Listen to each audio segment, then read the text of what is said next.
Olá, tudo bem? Meu nome é Adriana Laufer, eu sou nutricionista e nutrição comportamental é uma das minhas áreas de atuação. Nesse vídeo eu vou falar sobre uma frase muito comum dita pelos pacientes, em consultório, nos atendimentos clínicos, especialmente entre os pacientes que querem emagrecer, que é: Nutri, quanto pode comer? Nutri, quanto eu posso comer de chocolate? Quanto eu posso comer de arroz? Quanto eu posso comer de biscoito? E essa é uma pergunta muito complicada de responder. Não possui uma resposta pronta, uma resposta certa. E na verdade ela mostra o quão insegura essa pessoa está, para tomar suas próprias decisões e o quão desconectada ela está dos sinais do seu corpo. Mostra o quanto ela perdeu referência de quantidade versus nível de fome. É quase como se a pessoa perguntasse para o médico assim, ó: doutor, quanto de xixi eu devo fazer por vez? E quantas vezes por dia? Tem um número X de ml de xixi que é o correto fazer? Ou quantas horas de sono eu devo dormir? E elas deveriam ser divididas ou seguidas? Então, quando a pessoa pergunta a Nutri quanto que eu devo comer disso ou daquilo, soa como perguntas desse tipo, nesse nível de desconexão com o corpo, digamos assim. Então mostra de uma insegurança, para confiar em si mesmo, no seu próprio corpo e nas suas decisões, nos sinais do seu corpo. Pessoas que perguntam esse tipo de pergunta já passaram por inúmeras dietas, provavelmente, ou seja, já receberam inúmeras orientações externas, ou seja, de profissionais, externas a si mesmas, sobre o que comer, quanto, quando, e agora não conseguem mais tomar decisões sozinhas, ficam inseguras. Então são pessoas que têm medo de comer demais ou que perderam completamente a referência do que seria uma quantidade suficiente ou adequada. E aí essas pessoas acabam incorporando em si mesmas, características do que a gente chama de mentalidade da dieta. E isso não é legal. E esse é um dos impactos das dietas, Então, agora pare para pensar o que significa você, alguém, nós, seguirmos uma prescrição de alimentação, de dieta, totalmente pré-determinada por outra pessoa, no caso, o profissional. Então, você vai num profissional que é a primeira vez que você vai, ele nem te conhece e já determina tudo que você vai comer durante o dia, sabe-se lá por quanto tempo. Então, você já acorda de manhã sabendo quanto poderá comer ou não de cada coisa, em cada horário, que tu vai ter que comer em tal e tal horário, ou vai ter que ficar tantas horas em jejum. Como que o profissional vai saber quanto de fome você estará sentindo em cada dia e em cada horário? Em cada horário de cada dia. Se a gente for parar para pensar, é bizarro isso, Então, a dieta prescrita ela pode causar diversos problemas. Como? Vai acontecer, por exemplo, várias vezes de a fome que a pessoa está sentindo não ser compatível com a quantidade de comida prescrita. E isso acontece porque a nossa fome não é igual todos os dias, isso é normal. Então vai ter dias em que a pessoa vai comer mesmo sem estar com fome, só porque estava prescrito, assim como vai ter dias que a pessoa estava com fome e estava com mais fome e vai continuar com fome porque a comida prescrita não foi suficiente. Agora imagina os problemas que isso já começa a causar para quem está querendo fazer a dieta, Além disso, vai trazer muita ansiedade, porque como eu falei antes, além de já acordar sabendo tudo que ela vai poder ou não comer no café da manhã, no almoço, no lanche, no jantar, ela não vai saber se ela vai passar fome ou não naquele dia. Também vai acontecer de a pessoa se obrigar a comer alimentos e preparos que ela não estava com vontade. Só que como estava prescrito e ela acredita que não deve se desviar da prescrição, ela vai comer mesmo sem ter satisfação com aquela refeição. E aí as refeições, a alimentação vai começar a se tornar super desagradável. E isso vai dificultar a constância a longo prazo, com certeza.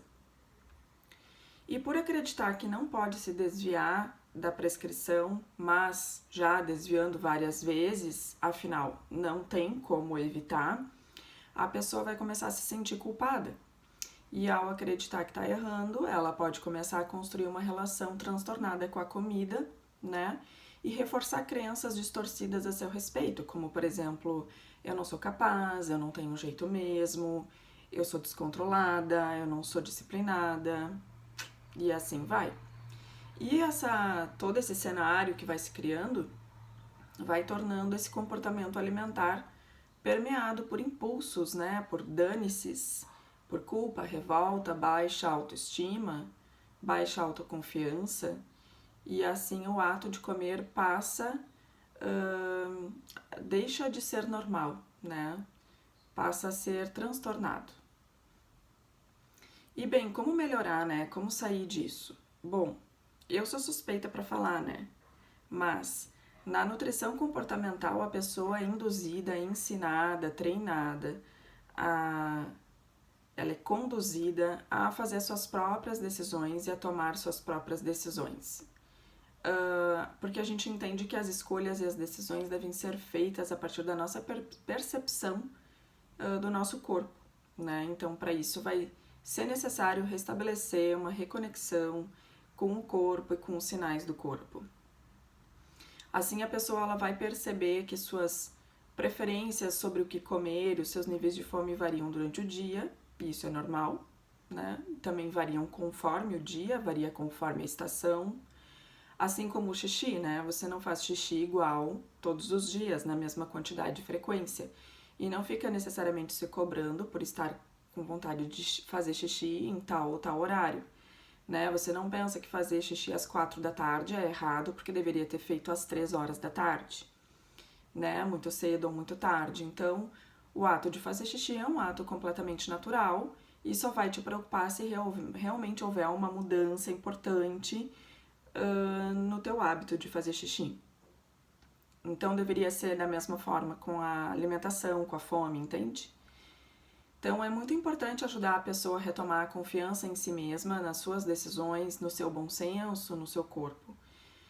Só assim que ela vai conseguir tomar as próprias decisões sozinha, com autonomia, com independência, sobre o que comer e quanto comer, né? E aí tornar o ato de comer mais natural, mais intuitivo, que é como deveria ser. No início pode ser um pouco difícil, claro, né? Pode dar medo fazer isso, mas ainda assim deve ser bem mais difícil ter toda a tua alimentação pré-estabelecida por alguém que nunca te viu, né? Que te viu só na primeira consulta. Eu acho isso tudo muito delicado, né? Tu dizer pra pessoa o que ela deve comer e quanto. Acho extremamente delicado. E por isso eu sempre pergunto se a pessoa quer receber um plano alimentar. Obviamente as pessoas querem, porque é cultural da parte da função do nutricionista fornecer um plano alimentar. E eu entendo que às vezes as pessoas precisem realmente de um norte ou de uma referência. Eu, particularmente, eu sempre explico que as quantidades são apenas referências, né? Que acima de tudo ela deve respeitar sua fome, sua saciedade, e que isso vai ser trabalhado ativamente durante o acompanhamento. Aí você pode estar pensando, Nutri, mas eu não sei a diferença de nada disso. Fome, saciedade, desejo. Bom, isso só significa que teremos mais aprendizados a fazer durante o acompanhamento e que serão bastante importantes. No início, a pessoa pode se sentir até um pouco desamparada, né? Pelo profissional não querer se posicionar sobre as quantidades de alimentos, mas isso não é uma negligência, digamos assim, da parte do nutricionista comportamental para com o paciente. É apenas parte do processo, né? Onde logo tudo vai voltando a fazer mais sentido.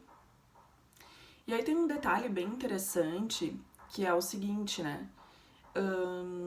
Pessoas perfeccionistas, e é muito comum que essas pessoas sejam perfeccionistas e que elas tenham um funcionamento mental muito rígido consigo mesmos, com as coisas e até mesmo com os outros, né? Aquele funcionamento mental tipo 8 ou 80, ou eu faço perfeito ou eu não faço nada. Se for para fazer, eu vou fazer perfeito, senão eu nem faço. Essas pessoas podem acreditar que elas precisem das quantidades pré-estabelecidas por alguém, que elas precisem de rédea muito curta, porque elas acreditam não serem confiáveis, né? Que se não for assim, elas não vão seguir. E por isso elas poderão ter ainda mais dificuldade de se adaptar com a abordagem comportamental, porque é como se não coligasse, né? A pessoa rígida vai conectar com um profissional rígido. Então vai conectar com aquele profissional que te diz tu não deve comer chocolate, né? Então naturalmente ela vai se sentir estranha nesse tipo de tratamento com o nutricionista comportamental no início, né? Só que não existe outro caminho senão esse, né? Se a pessoa quiser restabelecer um comportamento alimentar saudável, natural, funcional, enfim, se ela quiser sair das dietas, né? Um dia essa pessoa vai ter que passar por isso, né? Aprender que a fome é dinâmica, assim como a vida é dinâmica, que nem tudo na vida a gente controla, na verdade a gente só administra, assim como o xixi, a gente não controla, a gente administra, né? E essa é uma das dificuldades do perfeccionista. Entender que não existem regras rígidas na vida, né? Tudo é relativo, assim como muitas coisas do nosso corpo também não controlamos, nós administramos. Né? Enquanto a pessoa levar a vida assim com extrema rigidez e querendo enquadrar a alimentação num quadrado, não vai dar certo, né? Enquanto ela ainda quiser tratar também a sua fome, o seu corpo com rigidez, vai haver sofrimento. Ao invés de controle, o controle que ela deseja, vai haver justamente o contrário, o descontrole. A pessoa perfeccionista que deseja as coisas com essa rigidez, ela tem dificuldade de enxergar isso, né? Que é justamente essa rigidez que a leva para o descontrole. E que, na verdade, é importante que ela aceite que não necessariamente ela vai ter o controle, mas ela vai conseguir administrar melhor. Então, eu espero que esse vídeo tenha ajudado a entender um pouco melhor porque esse tipo de prescrição não necessariamente vai te ajudar. E, enfim, né, nos vemos num próximo vídeo.